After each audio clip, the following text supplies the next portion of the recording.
Цифровизация экономики позволит достичь колоссального эффекта в социальных услугах. Об этом сегодня на совещании по вопросам реализации национальной программы в Якутии сказал руководитель региона Айсен Николаев. В мероприятии также принял участие и министр цифрового развития страны Константин Носков. Речь шла о развитии цифровой экономики в Якутии и в стране в целом. За последние 5 лет в регионе подвели и подключили оптоволокно в 96 населенных пунктах. Доступ к высокоскоростному интернету имеют 70% всего населения республики. Кроме того, мобильная связь доступна 99% якутян.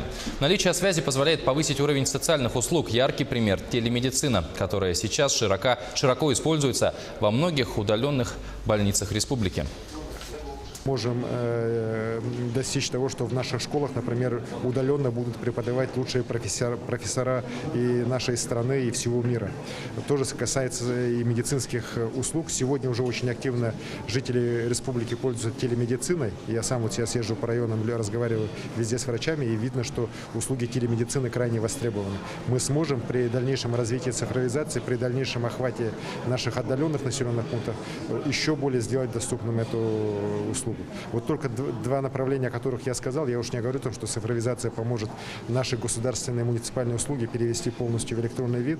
И это, конечно же, на порядок снизит такие угрозы, как коррупционогенность тех или иных решений, так повысит прозрачность принятия решений, в том числе вот по земельным вопросам.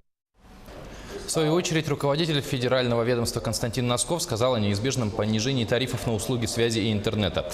В рамках программы ликвидации цифрового неравенства интернет охватывает все больше территорий, число поставщиков услуг и операторов увеличивается. Растет конкуренция, тарифы снижаются, однако проблема отдаленных труднодоступных населенных пунктов существует, и здесь необходимо находить другие решения. Тем не менее, и технологии не стоят на месте. В любом случае идет работа и над новыми технологиями, в том числе и спутниковыми технологиями. Есть проработки и перспективные наработки, в том числе и по спутниковому интернету.